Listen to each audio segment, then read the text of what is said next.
After completing the 8 mitigation strategies, you now reach the most important transition in this course, moving from understanding to action. Many organizations know what the essential 8 is.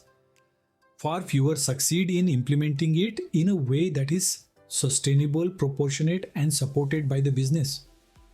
This lecture exists because implementation is where theory often breaks down.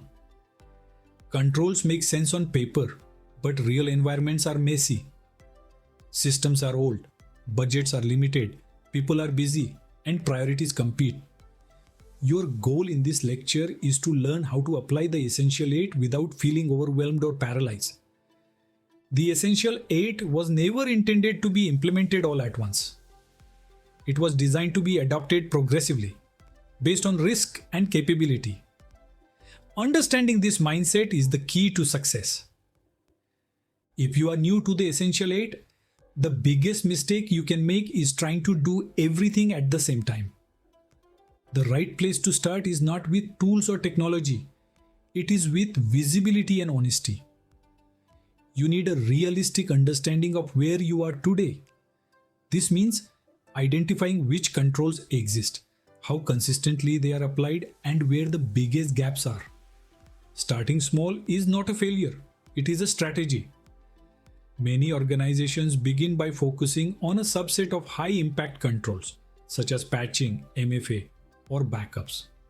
These early wins build confidence and momentum. As a beginner, your first goal is not perfection. It is progress with intent. One of the most powerful ways to approach Essential 8 implementation is to think in phases rather than projects.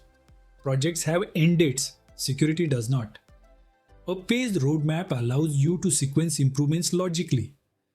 You might start with foundational hygiene, then move to enforcement and hardening, and later focus on maturity and resilience. Each phase builds on the last, reinforcing controls rather than replacing them. This approach aligns naturally with the Essential 8 maturity model. You improve capability step by step, based on risk and readiness, rather than attempting to jump straight to the highest level. Phased implementation turns a complex framework into a manageable journey. Security fails when it is positioned as separate from the business. To implement the Essential 8 successfully, you must align it with what the organization already cares about: availability, safety, reputation, compliance, and cost. Each strategy reduces specific business risks, whether that is downtime from ransomware, data loss, or operational disruption. When you frame Essential 8 improvements in terms of business outcomes rather than technical controls, conversations change. Leaders stop hearing security requirements and start hearing risk reduction and resilience. Alignment does not mean compromising security. It means expressing it in a language decision makers understand. Budgeting for cybersecurity often feels uncomfortable because the return on investment is not always visible. The Essential 8 helps here because it prioritizes effectiveness over volume. You are not asking for endless tools. You are asking for investment in controls that stop common attacks. Budgeting should follow your phased roadmap. Early phases often require process improvement and configuration rather than large purchases. Later phases may involve automation, tooling, or specialist support. Being transparent about costs, trade-offs, and expected benefits builds trust.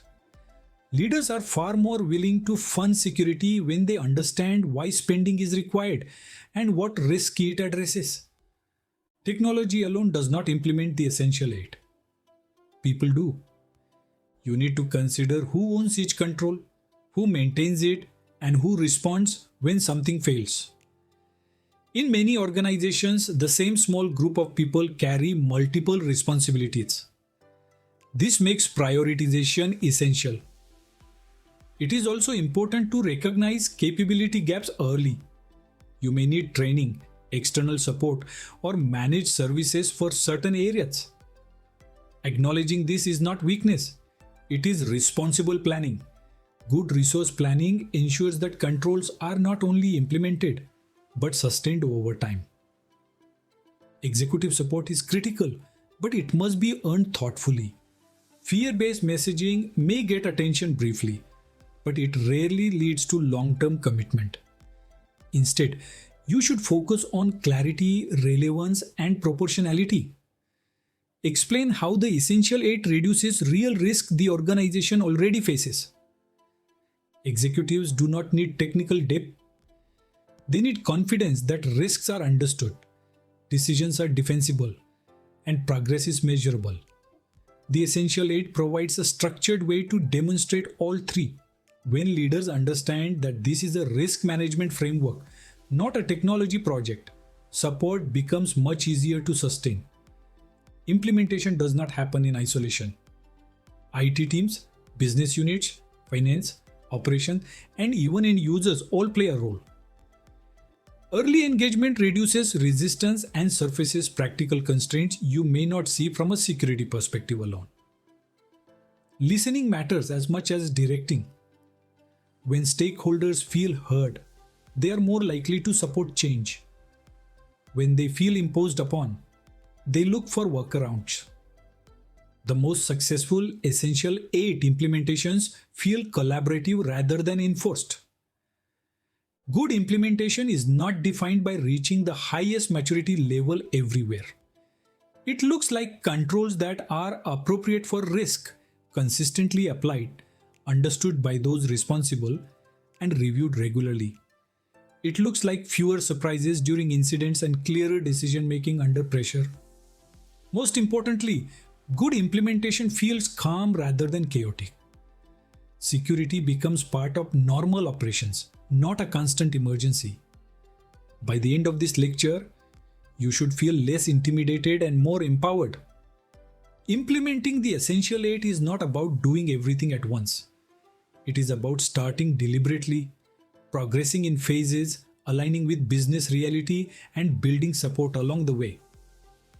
When approached correctly, the Essential 8 becomes a practical framework for improving resilience, not a compliance burden. In the next lecture, you will explore how to assess and report Essential 8 maturity, turning implementation progress into evidence that leaders can understand and trust.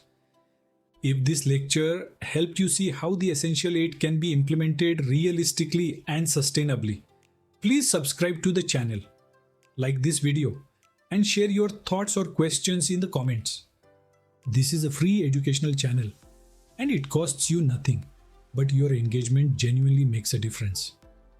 Your support helps keep this channel running and enables the creation of clear, practical cybersecurity education for everyone.